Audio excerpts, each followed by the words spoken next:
Dans la suite du chapitre 2 sur ce que doit être le responsable de la communauté, l'abbé, et donc aussi le responsable de tout groupe humain, il y a une insistance sur le fait de la continuité, de la persévérance dans l'accompagnement du groupe, avec cette référence à Saint Paul qui emploie les verbes reprend, supplie, menace.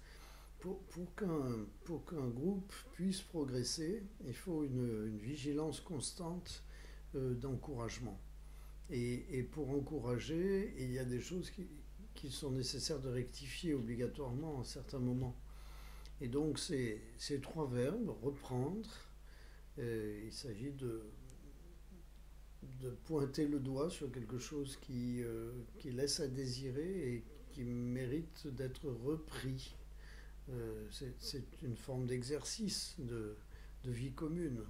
Reprendre une situation, reprendre une parole, reprendre une attitude pour lui permettre d'être plus juste.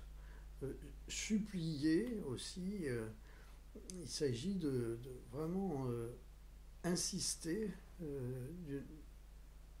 humblement, mais insister profondément pour que on mesure l'enjeu qui est en cours.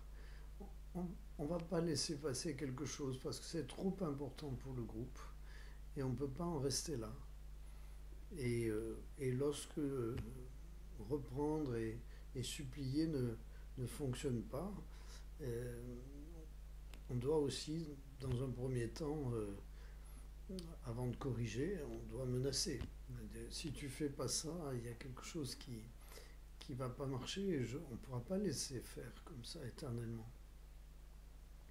Donc cette persévérance dans la vigilance à propos du groupe nécessite de pouvoir s'adapter à chacun, de pouvoir être très attentif, d'être tantôt dans l'attitude d'un père, tantôt dans l'attitude d'un frère, dans l'attitude d'un suppliant, dans l'attitude d'un mendiant, euh, et dans l'attitude aussi parfois d'un décideur, de quelqu'un qui tranche.